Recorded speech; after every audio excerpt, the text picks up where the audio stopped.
Bonjour à tous, c'est Claire, bienvenue dans cette vidéo. Alors je rentre de mon jogging, je croise le facteur et je viens de recevoir un petit paquet. Comme je suis pas forcément super patiente, donc j'ai envie de l'ouvrir tout de suite. Et c'est le troisième paquet d'échange que j'ai fait et je vous le fais sous format ouverture de paquet, donc unboxing. Alors donc il vient de, je sais plus, je crois que c'est de Suède. Hop. Et j'ouvre le paquet. Et dedans on a une protection avec du... Ouh là là.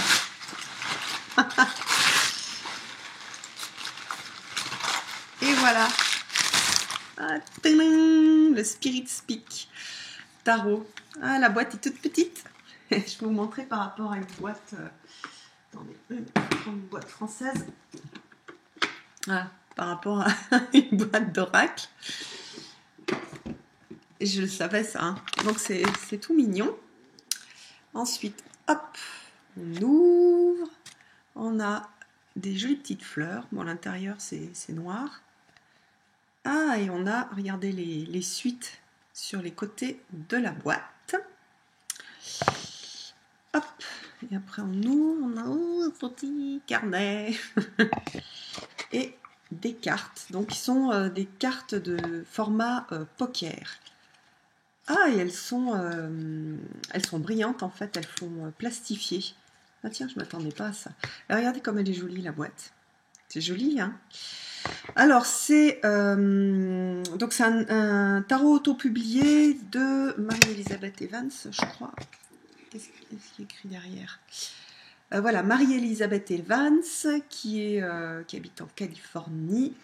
Donc, ce jeu-là, il existe en deux versions. Une version avec fond blanc, illustration noire, et derrière le fond noir et fleurs blanches. Et il existe aussi fond noir, illustration blanche, et ici c'est blanc avec les fleurs qui sont noires. Voilà, alors, celui qui était à l'échange, c'était celui classique. Voilà. Alors, j'ai trouvé très... alors, oups, il y en a dans tous les sens, d'accord, il n'a pas été reclassé. Donc on va le regarder. Alors c'est des illustrations assez particulières, donc c'est pareil, c'est pas forcément un jeu que j'aurais... tout de suite pris, bien que j'ai vu Christine et Céleste, notamment en vidéo en français. Non, je ne sais pas si elle a fait en français ou en anglais. Et puis, enfin, j'ai vu plusieurs auteurs de vidéos qui l'utilisaient. Du coup, ça m'a donné envie. Puis je sais aussi que Angel Tena, Nat l'utilise aussi. Donc voilà. Alors, je vais vous montrer un petit peu. Donc, ce qui est intéressant, c'est que il est très différent de ce qu'on a l'habitude de voir. Donc, vous voyez, ici, sont les majeurs. Il y a le nom dessous. Hein. Voilà, puis là, ça doit être les mineurs, oui. Mais on a aussi un nombre romain en haut. Bon, moi, je suis plus habituée à ne pas avoir de nombre romain sur les mineurs. Donc, par exemple, là, le 4 de denier, hein, le fait de vouloir tout garder, de ne pas partager, c'est aussi le fait de se recentrer sur soi, de prendre soin de soi. Donc, je trouve que c'est sympa. Comment est-ce que ça a été traité dans le petit livre? 4 de denier.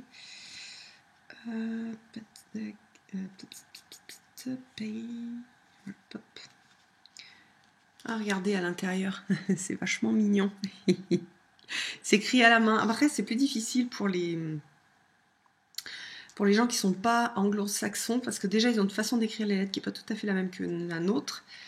Et puis, du coup, ça peut être plus difficile à lire. La misère, jalousie, avarice.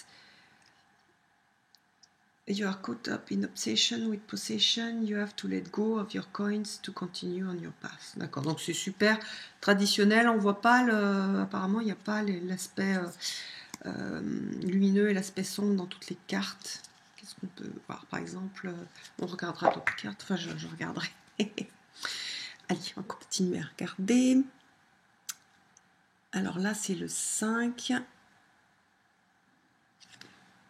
Ça a l'air de beaucoup suivre le Rider-Waite. Je trouve qu'au niveau émotionnel, c'est un jeu qui est assez, comment dire, qui est assez parlant.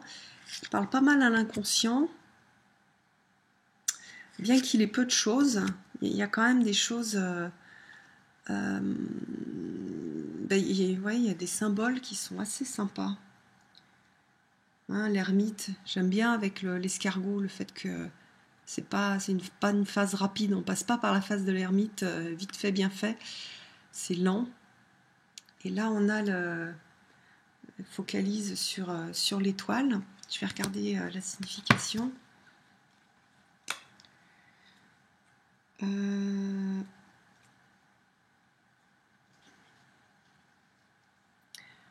Représente un temps de travail intérieur, spirituel.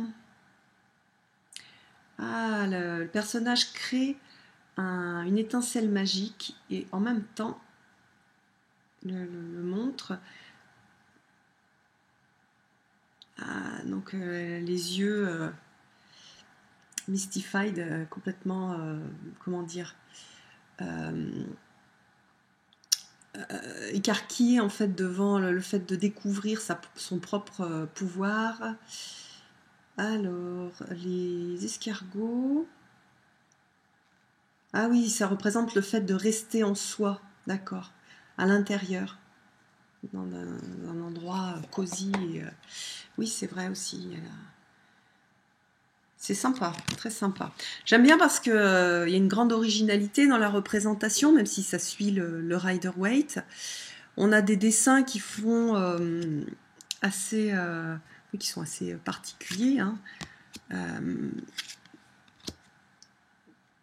Sympa les cycles, le soleil. Donc c'est pas un deck mignon. C'est plutôt un deck qui parle avec des symboles qui sont différents de ce qu'on a l'habitude de voir, mais toujours avec quand même derrière on retrouve bien le Rider-Waite. Le page de coupe. Sympa avec la coupe, la lune, le pendu. On dirait un personnage de manga, avec une tête de personnage de manga. Je sais pas qu'est-ce qui est pendu de chaque côté. C'est vrai, il y a des herbes pendues de chaque côté.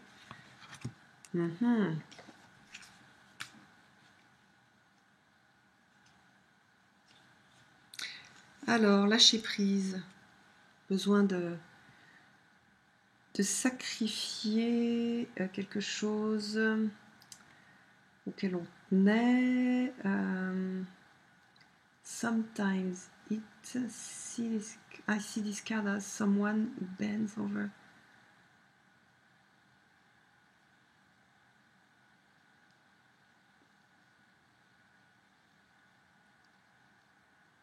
D'accord, moi j'ai l'impression qu'il n'y a pas d'explication en fait.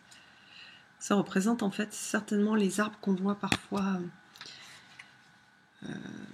sur les cartes des pendus.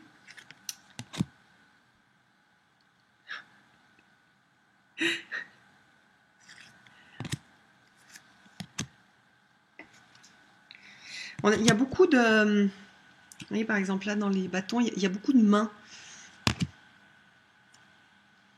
Des outils dans les pentacles.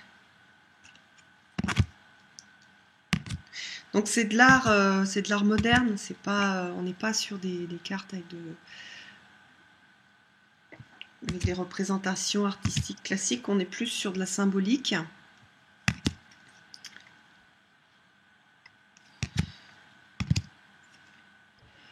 Pour l'instant, j'ai pas de... Je sais pas. Faut que je vois. C'est vraiment un type de jeu, Ça, j'aime bien, j'aime beaucoup. Oui. Il faut l'essayer pour voir s'il parle ou pas. D'ailleurs, s'il est à l'échange, c'est un jeu qui parle pas universellement à tout le monde. C'est un jeu particulier. Le 7 d'épée. Je préfère quand il n'est pas traité comme ça, mais bon. Ah, les cauchemars. Ah, le 2 d'épée, c'est intéressant la représentation. On a plus la notion d'équilibre que la notion de... Oui, de cet équilibre entre la tête et le cœur. Dans la carte, il y a aussi l'hésitation. En tout cas, là, on ressent le côté périlleux du 2 d'épée. On est souvent dans le 2 d'épée, on est toujours dans quelque chose d'un peu périlleux. On a un équilibre à retrouver. Mais donc, dans cette carte-là, c'est plus exprimé comme ça. Ah, et dans le 10 d'épée, on a le côté mental des épées. Ça, c'est bien, j'aime beaucoup aussi. C'est une carte qui me parle bien. De toute façon, la série des épées, c'est une série... Ah, j'adore le fou. Donc oui, je disais la série des épées, c'est une série qui me plaît beaucoup. J'adore le fou. Vous voyez, il y a un personnage en bas, ici, non, ici, avec son sac à dos, on a les cheveux, donc c'est la personne de dos, et on a un train qui passe au fond. C'est sympa. Bon, le magicien, la grande prêtresse. J'aime beaucoup. Voilà. En fait, celui-là, j'aime énormément cette grande prêtresse. Je la trouve très puissante. Impératrice. Je peux vous montrer aussi. Oh, le mignon. Reine de coupe.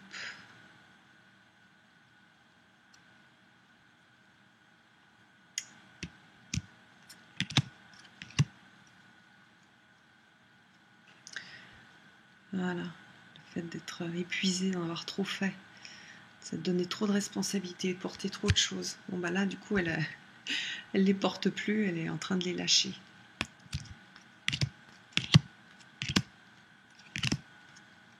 J'aime vraiment beaucoup, j'aime bien la texture en fait. Je m'attendais à une texture de carte et là, je sais pas si vous voyez, mais c'est vraiment, il y a un côté plastifié, donc elles font super solide comme carte. Le jugement. Ah, c'est joli le monde aussi.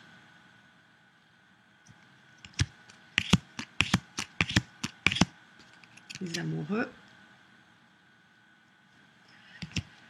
Le hiérophante. On a moins le côté religieux, plus le côté de la connexion. Et l'empereur. Bon, bah, plus qu'à bosser avec. En ce moment, je suis en train de pas mal travailler avec les deux autres que j'ai reçus. Donc, je me tire une carte avec chaque jeu en fait. Et donc le Light Grey Tarot et le Fontaine Tarot. Et c'est vrai que le Fontaine Tarot, donc c'était pas un jeu qui m'attirait trop et je le trouvais froid. Et maintenant que je l'utilise, je le trouve beaucoup moins... déjà, je le trouve moins froid, enfin, et même pas froid du tout.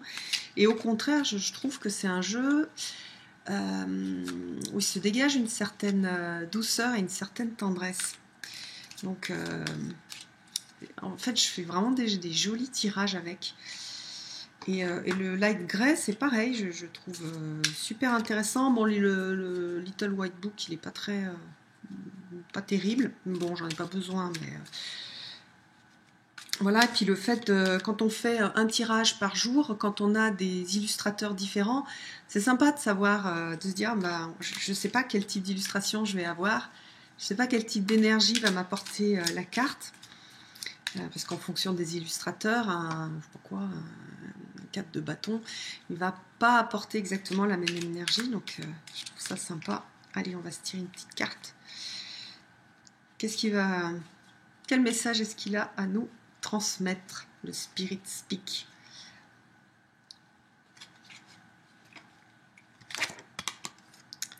Ah,